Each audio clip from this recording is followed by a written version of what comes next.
Sunod-sunod nga gilungkab sa mga miyembro sa Roll-Up Doors Gang ang mga business establishment sa Davao City, partikular sa Bahada, Saasa, Buhangin ug Santa Ana nga dungan nga gilungkab sa mga miyembro sa gang. Tulo sa mga suspect ang nadakpan na sa kapulisan sa gikasanga follow-up operation. Duha niini mga minor de edad, samtang usa ang nakasibat na nakapabuto pa sa mga pulis. Naila ang mga suspect tungod sa nakuha nga CCTV footage sa usa sa mga gilungkab nga establishment. Desidido ang Davao City Police na pasakahan og patong-patong nga kaso ang mga suspect. Sa leader nila, sir, apin na sa itong investigation, sir, no? Kung katubang nakaiskapo nga naigo sa atong kapulisan or naapay mas taas pa sa ilaha. So, apin na sa atong ikanda ka investigation karon, sir, kay bisan pa nga nadakpan nato kining tulo and then ang isa na kaiskapo, wala ta mag-stop sa investigation nato, sir. Mudo sa grupo nga panggubo ng mga padlock sa roll-up doors sa mga establishment, hilabi na sa mga establishment nga walay naka-duty nga security guard.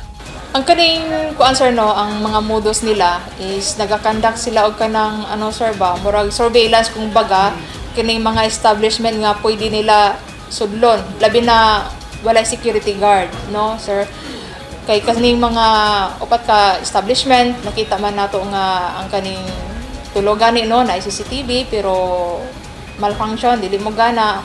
Nagpasalamat lang ta nga ang isa ka establishment is mugana ang ilahang CCTV.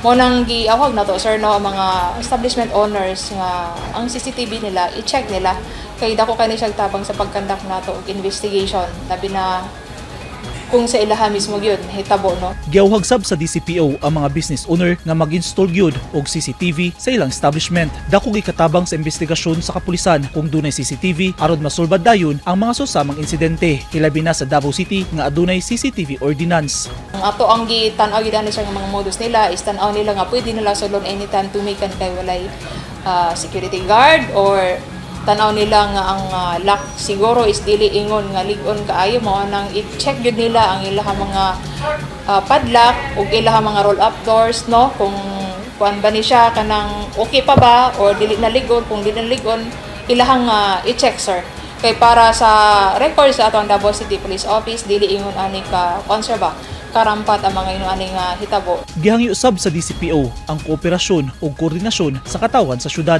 Do na amantay programa, sir, no, sa Oplan at Stugis, pero gikinahanglan gyapon nato ang kooperasyon sa mga business establishment owners pagbutang siguro og security guard, CCTV o sa mga barangay officials sa pod, sir, no, kay dako kayong Davao City, sir, sa area. When it comes to land area mo nang sa atong kapulisan nagkakandak man ta og kanang mobile patrol, naputay mga nagsibilyan ng mga kapulisan, naman tayo mga dedicated PNP personnel, sir, pero dili sa tanang establishment pwede nato mabutangan diha og kapulisan. Panubagon sab sa kapulisan ang ginikanan sa mga suspect, hilabi na sa na-rescue nga mga minor de edad atol sa operasyon. So ang sa part sa pamilya ani sa mga rescued minors, sir, during the operation, pwede sila makabayad, sir, no, sa danyos nga gibuhat sa ilahang anak. Ginasubay na sa Davao City Police kung doon na ba'y nagpaliw sa grupo. Eugene Hinutan, Newsline Philippines. Stay safe.